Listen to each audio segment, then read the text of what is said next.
Red Sun is an alternate universe where Superman, instead of landing in Smallville, actually lands in Soviet Russia.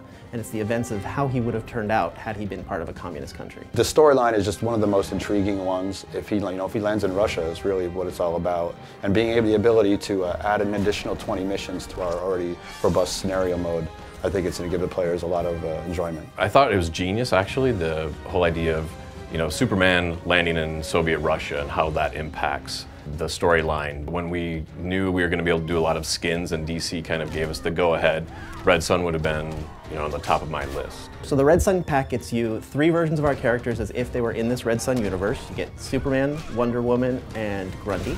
It also includes 20 Star Lab missions, which are these stories that take place throughout the Red Sun comic book arc. The Star Lab missions are pretty much the natural evolution of how we've done our challenge missions in the previous games. What we're doing this time around is focusing a lot more on unique individual missions where they're a lot more elaborate. So you get to do a variety of different things, whether it's play something like a 2D side-scroller for a mission or break into a building for a mission. It's just gameplay mechanics that you don't traditionally see as just fighting back and forth.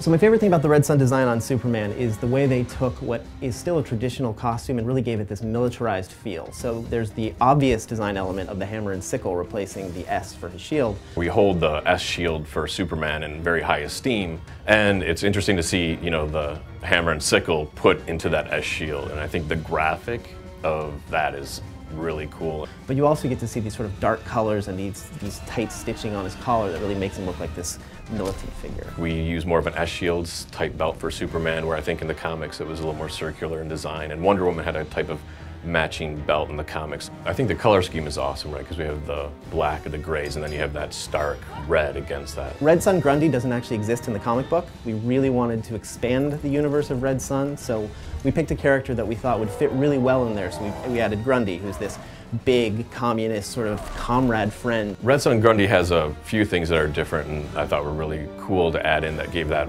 kind of Soviet flavor, and it's the fur hat that we all think of. He has lots of little medals on that you might not see in gameplay. Also in his back he has the sickle reminiscent of the hammer and sickle, and those are one of the weapons that he has. He really fits in well with the universe, but it gives fans a chance to see something completely new that they didn't see in the comic book.